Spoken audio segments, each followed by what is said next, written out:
kelas. Mari kita belajar matematika bersama Pak Rijal. Pasti mantap. Oke, pelajaran kita pada pagi hari ini adalah aritmatika sosial.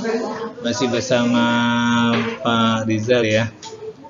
Kemudian yang kita mau pelajari saat ini adalah satu tentang keuntungan, dua tentang kerugian, tiga tentang bunga, empat tentang diskon, lima tentang pajak, 6 tentang bruto, 7 tentang neto, 8 tentang tara. Mudah-mudahan diberikan kemudahan Allah Subhanahu wa taala. Amin ya rabbal alamin. Di dalam pasar ini terjadi transaksi jual beli antara pedagang dan penjual yang nanti akan mengalami keuntungan dan kerugian dalam transaksi jual beli antara pedagang dan pembeli.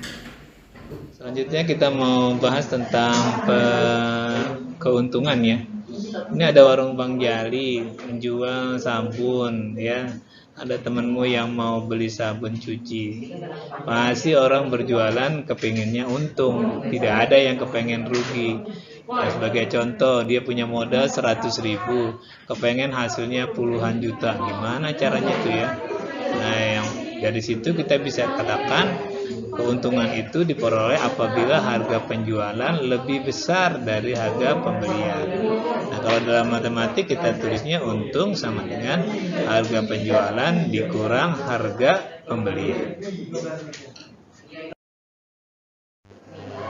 Selanjutnya kita mau bahas tentang kerugian.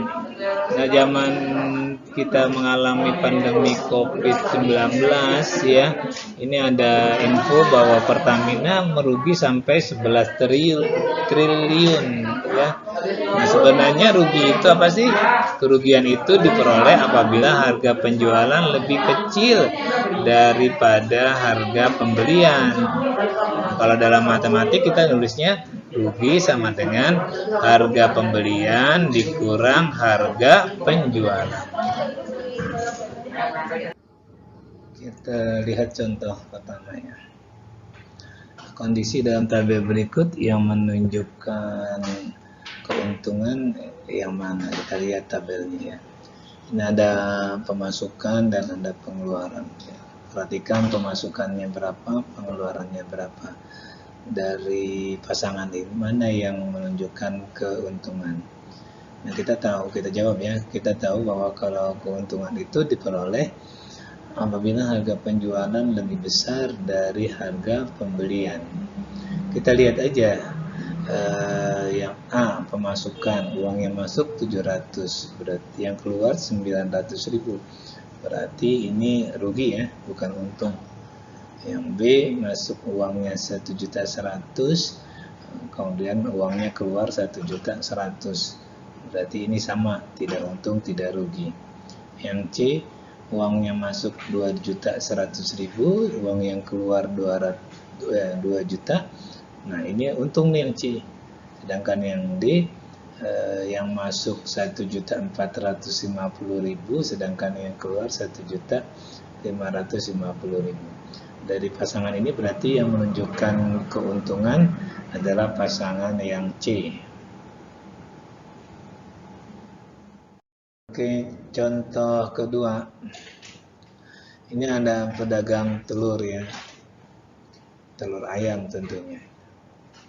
Nah, seorang pedagang telur menjual 150 butir telur dengan harga Rp700 per butir. Karena beberapa telur pecah, ia mengalami kerugian. Kerugian yang dia derita 7.500. Harga pembelian telur seluruhnya adalah, kita jawab. Nah, penjualan yang dia lakukan adalah 150 butir telur dikali harga telurnya 700. dia terima uang Rp105.000. Nah, rugi yang diderita adalah 7.500. Nah, kita tahu rugi itu kan harga pembelian dikurang harga penjualan. Sehingga kalau kita mau hitung harga pembeliannya, maka harga penjualan ditambah rugi. Nah, penjualannya tadi berapa? 105.000 ya. Ruginya 7.500, berarti 105.000 ditambah 7.500, sehingga harga pembelian yang dia keluarkan sebesar 182.500.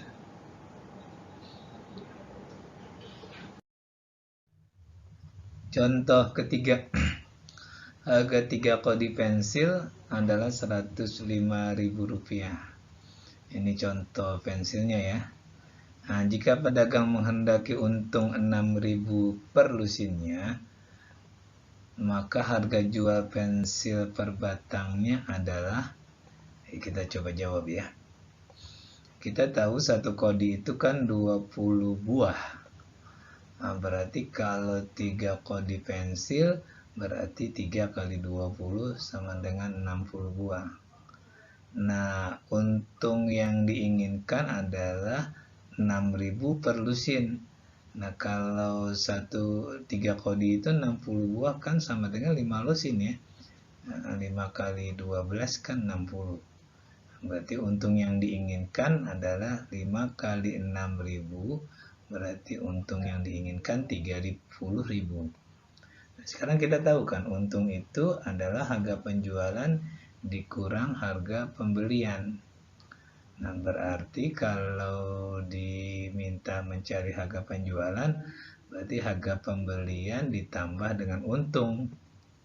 Nah, kita cari dulu, berarti harga pembeliannya kan tadi 105.000. Nah, untungnya 30.000. Jadi kalau 105.000 ditambah 30.000, maka harga penjualannya Rp135.000. Nah, berapa harga jual pensil per batang? Nah, 5 kodi itu kan 60 buah, tinggal kita bagi 60 buah aja. Jadi 135.000 kita bagi 60, maka harga pensil per batangnya atau per buahnya adalah Rp2.250.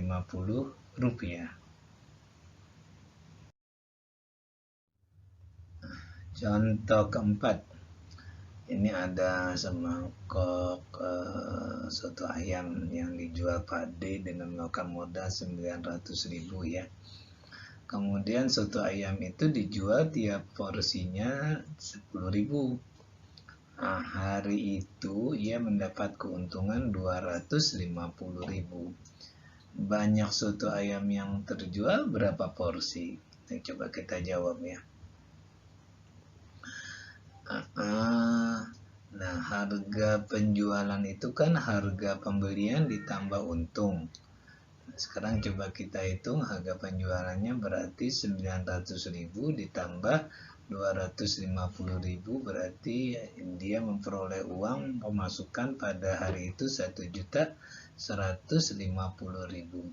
Nah, sedangkan satu porsinya kan 10.000, maka kita tinggal bagi aja 1.150.000 dibagi 10.000, berarti dia hari itu Pak D dapat menjual 115 porsi. Selanjutnya pembahasan kita mengenai persentase keuntungan. Nah, persentase keuntungan itu digunakan untuk mengetahui persentase keuntungan dari suatu penjualan terhadap modal yang dikeluarkan, ya. Nah, secara matematis bisa ditulis persentase untung itu untung dibagi beli dikali 100%. Nah, belinya ini termasuk modal ya. Kan kalau kita mau beli barang ini termasuk modal. Jadi boleh juga dikatakan untung dibagi modal. Yang penting beli itu kita anggap ini sama dengan modal. Ini juga beli atau pembelian ya. Pembelian.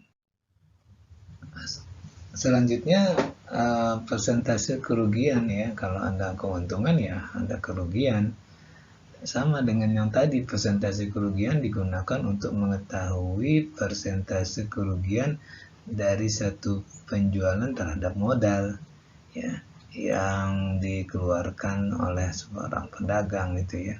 Dalam matematis kita tinggal tulis hampir sama dengan tadi, persentase rugi berarti rugi dibagi beli dikali 100%. Jadi bedanya dengan tadi, kalau rugi ya kita ganti rugi di sini gitu ya. Nah, kalau tadi keuntungan, ini kita ganti untung, itu aja untuk membedakannya. Sama seperti tadi, beli itu adalah modal ya. Ini modal nih. Sama aja dengan modal, beli itu pembelian. Jadi modal di sini nih sama aja dengan pembelian. Contoh kelima yang berkaitan dengan persentase untung dan rugi ya. Pak Adniel membeli 10 pasang sepatu seharga 400.000. Ini tokonya Pak Adniel nih. Sebanyak 7 pasang sepatu dijual dengan harga 50.000 per pasang. 2 pasang dijual dengan harga 40.000, sisanya disumbangkan. Pertanyaannya, persentase keuntungan yang diperoleh Pak Adniel adalah, kita jawab ya. Kita mulai menulis dulu sini beli ya. Pak Adniel membelinya, harga beli yang uang yang dikeluarkan untuk beli itu 400.000 ya, 400.000. Kemudian dia menjual sepatunya dengan 2 kriteria. Yang pertama ya, dia jual 7 pasang, 7 kali harganya 50.000. 7 kali 50.000 itu kan 350.000. 350.000. Kemudian dia jual yang kedua itu 2 pasang. 2 pasang dia jual dengan harga 40.000, berarti 2 kali 40.000 itu 80.000. Nah, sisanya disumbangkan. Kalau dia sumbangkan berarti kan tidak ada uang yang masuk. Maka ini kita jumlahkan aja nih yang dua macam ini. 350.000 ditambah 80.000, ini menjadi 430.000 ya. Jadi uang yang masuk 430.000, sedangkan uang yang dia keluarkan untuk beli 400.000. Dari sini kita bisa mengatakan Pak Adniel itu mengalami keuntungan. Untung yang diperoleh Pak Adniel itu berarti 430.000, duit yang masuk, penjualan dikurangi duit yang dikeluarkan untuk beli 400.000. Berarti dia mendapatkan keuntungan 30.000. Nah, sekarang ditanyakan persentasenya. Persentase keuntungan, berarti kita hitung di sini persen keuntungan, persentase untungnya. Persentase untung itu kan untung apa singkat U ya, untung dibagi belinya apa singkat B dikali 100%. Nah, untungnya itu kan 30.000, berarti 30.000 di 30.000 ya. 30.000 ini 30.000 dibagi belinya 400.000 kali 100%. Nah, kalau kita hitung ini, maka hasil yang keuntungan dalam persentasenya adalah 7,5%. Kita lanjutkan contoh ke-6, bercerita tentang penjual tas ya. Dia membeli tas dengan harga Rp125.000, kemudian dijual lagi dengan mengalami kerugian 40%. Berapakah harga tas tersebut saat dijual? Kita jawab. Pembeliannya kan 125.000, kemudian dia rugi 40%.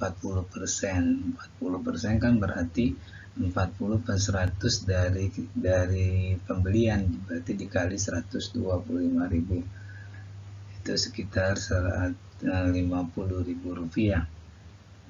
Berarti karena dia rugi, maka penjualannya, pembelian kita kurangi dengan rugi. 125.000 dikurangi 50.000, berarti penjualannya adalah 75.000 rupiah. Contoh ketujuh tentang penjual laptop ya.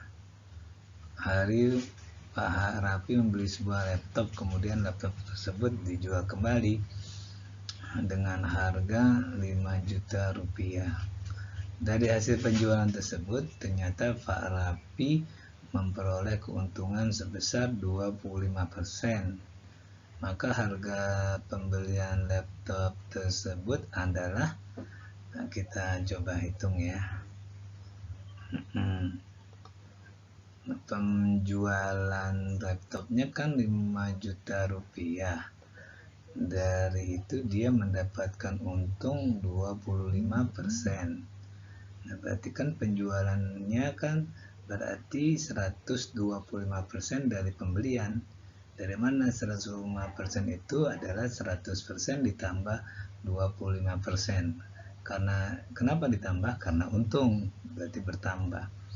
Nah, berarti kan penjualannya tadi 5 juta rupiah, 125% itu 125 per 100 kali pembelian. Maka untuk mencari pembeliannya, kita balik 5 juta dikali 100 per 125. Ini kalau kita hitung pembeliannya jadi sekitar 4 juta rupiah. Di sini pelajaran matematika kita hari ini. Jangan lupa ya, diklik tombol like-nya dan di subscribe dong.